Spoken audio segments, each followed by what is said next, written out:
Hey, what's up everybody? This is your girl Ainoku Saadiq, representing from St. Louis, by way of New Orleans, by way of Philly, by way of Memphis, by way of everywhere in the world. But for real, I'm just happy to be here today, happy to share myself, my music, my artistry with everybody, so you can get to know a little bit more about who Ainoku Saadiq really is. So how old were you when you began experimenting with hip hop? I would say my first introduction to hip hop was maybe back when I was about like 10 years old, about 10 or 11 years old. I was always into writing poetry and things like that, but the first time I really got a chance to experience hip hop was TLC. TLC was one of my first, real like, oh my god, what the heck is this type of experience? And when I seen like Left Eye, come with her like lyrical delivery, and she was always expressing herself, and like the way the whole group setup was, it was just like so amazing to me. So that was the first time when I really felt like as a woman, in this hip hop thing, that like I could really do this, so I mimicked them. That was when I first started writing, and everything I wrote was kind of like, man, I'm like the fourth member of TLC, so this is my verse. So that's when I really first started, getting my little dab, if you will, with hip hop music. Inspired you to be an artist? What inspired me to be an artist? Actually, the ironic thing is, in terms of me being a hip-hop artist, I first consider myself a poet, or like a spoken word artist. And so my first inspiration was Maya Angelou. She was one of the poets that like really gave me that sense of pride, and that sense of being able to really like let go and express who you are as an individual. So she would, definitely be my first inspiration.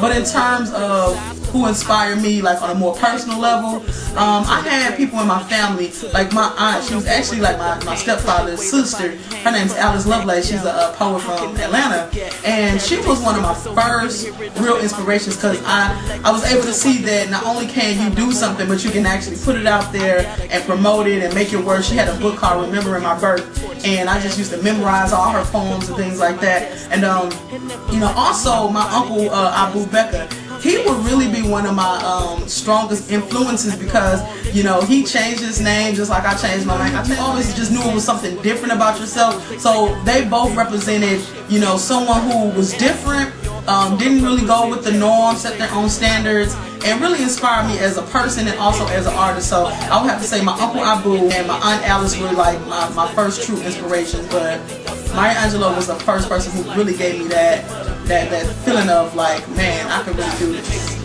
As an artist, what does it take to be successful in the industry?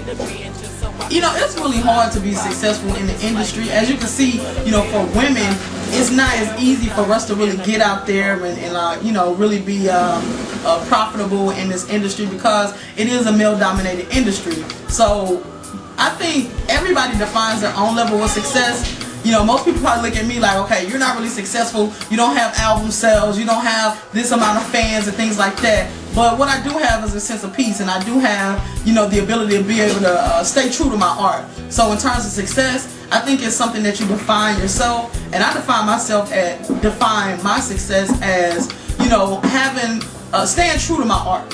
Staying true to my art and using my music as a way to uplift and motivate other people. So I would say I'm a successful artist. Okay. Just like you just noted, I noticed with male MCs, there's longevity. Why is it hard for femcs to maintain it?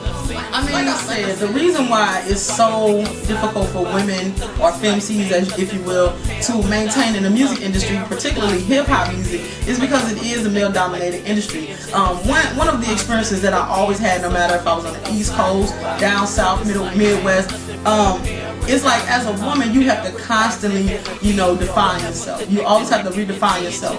Whereas a male can go up in a cypher or something like that, and it's just like, oh, okay, man, you from New York, you get down. Whereas a woman is like, first you have to barge your way into the cypher, and then once you get in, it's more like, even if you get that acceptance, each and every time there's a cypher going on, you still gonna have to barge your way in. Whereas like a male, once they prove themselves that first time, everybody already know, oh man, that's that cat right there, he get down. But as a woman, you might be recognized as, oh man, she can do her thing or whatever, but you'll never quite get that love like you would get if you were a male. Confidence to perform in front of an audience. Where do I get my confidence from? That's a very interesting question. Where I get my confidence from? My confidence, I'm confident in myself. There's times when, you kind of like, doubt and like, man, there's people feeling this, things like that. But when you write for yourself first, your confidence level is there. It's there because you are writing so that you satisfy your own particular desires. And if people so happen to feel you, you know what I'm saying? Hey, that's a good thing. But when you write for you first, it really do make a difference. So, I'm inspired by myself and also by, other people who throughout the years kind of helped me to develop and evolve and grow as an artist and also as a human being. I think it's important, like as an artist, to recognize that we live in this world too, because we some complex beings, but at the same time, we got to learn how to function just like, how audiences receive my music. I think it's well received. I think, by appearance, people look at you and they try to figure out, what you about to do, man. Is she a poet? Is she a hip hop artist and things like that? And I think for the most part, especially if that's my first time performing in a place, I usually always take them by surprise, you know what I'm saying? So it's like I always kind of like throw them off, like, man, I ain't know she's gonna come like that. But, it's cool. But I really do think that I get a lot of love, a lot of support no matter where I go, whether it's home, whether it's, in other cities, wherever it is. I usually get a really good response. People always want to know, where's your CD at and this and that, different things like that. And of course, I'm usually never prepared, but what people can expect to see from Ainoku in the future, I just say don't underestimate Ainoku, because I'm definitely, working with other type of musicians, studying other genres, just really getting more serious about my craft and things like that. So don't be surprised if I come off with some, some heavy metal, country music, blues, whatever type of influences, because I love music first. I'm a strong hip-hop lover, but I love music before I love anything else. So definitely just keep visiting the site, keep visiting the fan space site, because we're going to update it. We're going to keep people informed. Come to the shows, support the music, support other artists. I'm all about supporting other artists, you know what I'm saying? Because it's not just about Ainoku. It's about people out there that's doing their thing, that's grinding every single day trying to make this thing happen. So with that being said, hey, love life, live, be easy, treat people good, love God, you know what I'm saying? Do something nice for somebody you don't know, and all that. And look out for Ainoku Saadiq. She on that new shit. Peace.